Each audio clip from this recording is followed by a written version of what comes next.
celebramos la cátedra de San Pedro en Antioquía.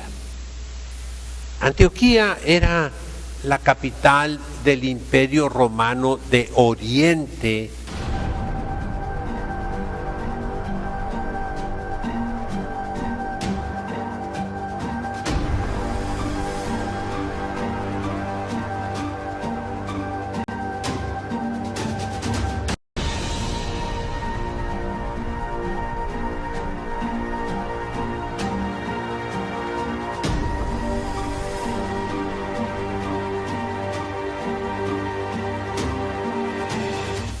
Hoy celebramos la cátedra de San Pedro en Antioquía.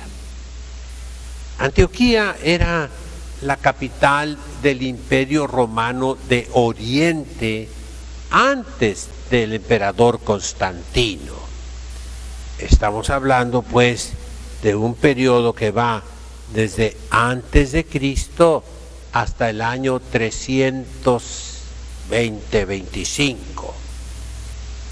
Entonces, esa parte del Imperio Romano, que después será el Imperio Bizantino, era enorme. Las conquistas romanas tomaron la sucesión de los epígonos, de los diádocos, de Alejandro el Grande.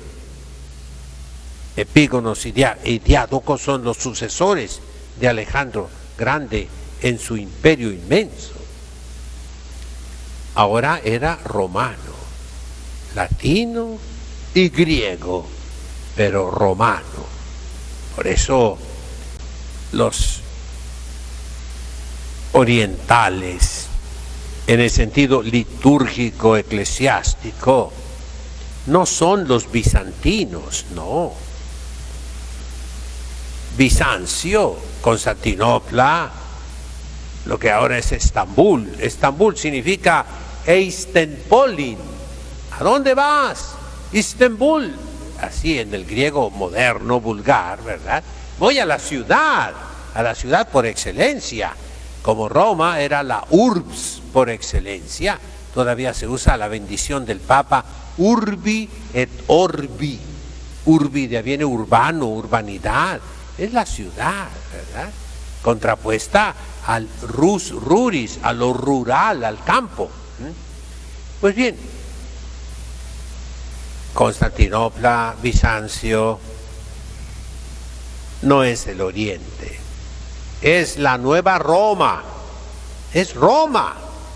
El emperador de Bizancio se llamaba emperador romano. Roma, repito, tiene una parte latina y otra parte griega, pero siempre romana. Por eso el rito ucraíno, los ritos eslavos, rusos, etcétera, son bizantinos, son romanos. No son latinos, pero son romanos. Bueno, San Pedro fue obispo de la capital romana de Oriente, y ahí se dedicó a la circuncisión, nos dicen los libros sagrados. ¿Qué significa eso? A los judíos que recibieron a Jesucristo nuestro Señor, que fueron muchos, muchos. La iglesia creció, se desarrolló entre los judíos, y esa fue la primera fase de la iglesia. Y el Papa San Pedro los organizó. Son todos los ritos orientales, mis hermanos, de lengua aramea, que era la lengua que hablaban los judíos en tiempos de nuestro Señor Jesucristo, que ahora modernamente se distinguen en siriacos, siros, que son los occidentales, ahí entran los maronitas también, y los orientales, los caldeos o asirios. algunos separados de Roma, otros unidos con Roma actualmente, pero en origen todos estuvieron unidos con Roma. Y las liturgias orientales son apostólicas, porque vienen desde San Pedro apóstol, que los organizó. Después de Antioquía, una vez establecido todo esto que mencioné, San Pedro se viene a Roma. Junto con San Pablo organizan el rito romano, los ritos latinos, que son apostólicos, que vienen de los apóstoles.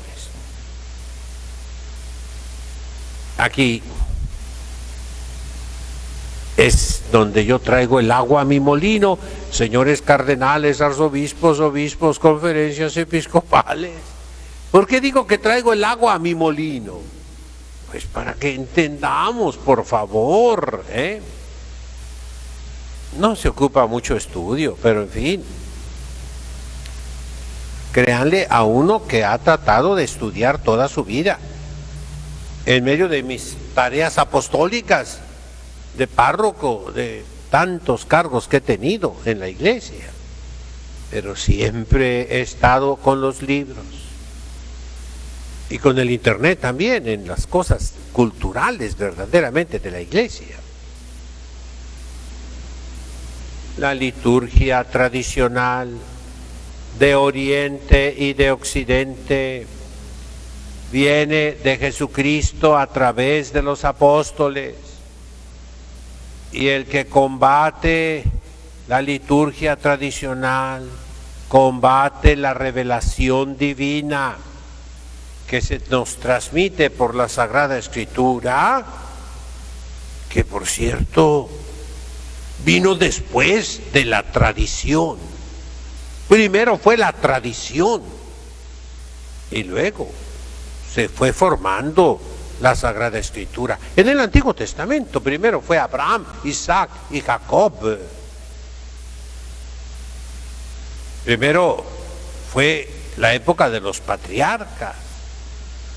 Y después viene Moisés, 450 años después de que Jacob, el último patriarca, se transfirió de Palestina a Egipto. Y entonces comienza la Sagrada Escritura. Moisés escribe los primeros 5 libros: Génesis, Éxodo, Levítico, Números y Deuteronomio. Establece la liturgia por orden directa de Dios. Y en el Nuevo Testamento igual. Primero existió la iglesia, que fundó nuestro Señor Jesucristo sobre los apóstoles, sobre San Pedro. Y después, allá por el año 55 más o menos, comienza a formarse la Sagrada Escritura del Nuevo Testamento. San Pablo escribe la primera epístola a los tesalonicenses. Y los evangelios, poco a poquito se van escribiendo, hasta San Juan Apóstol, que escribió el último evangelio de San Juan. Primero fue la tradición, mis hermanos, la tradición viva, viviente. Y eso es lo que yo les recuerdo a los buenos pastores. No combatamos la tradición, no pisoteemos la tradición, amemos la tradición, conozcámosla. Claro, como nos pide el Concilio Ecuménico Vaticano II en la liturgia tradicional, algunos cambios cosméticos, repito, pequeñísimas adaptaciones, abreviaciones, evitar repeticiones, de acuerdo, pero no esa cirugía en la que se le amputan los miembros, los órganos. Eso no quiso el Concilio Ecuménico Vaticano II. que debe ser interpretado a la luz de los otros 20 concilios ecuménicos. Esa es mi súplica a los buenos pastores, que entiendan lo que estoy diciendo. Sí, estoy seguro que habrá alguno que lo entienda. De lo contrario, la Iglesia va a terminar acabándose en la mayoría de los lugares. Quedarán minorías pequeñísimas, un resto fiel aquí y allá, pero todo lo demás seguirá ese curso inexorable de caída, de destrucción, de desaparición, de aniquilamiento. Como dijo Papa Pablo VI, y yo lo escuché vivo, de viva voz, es la autodestrucción de la Iglesia.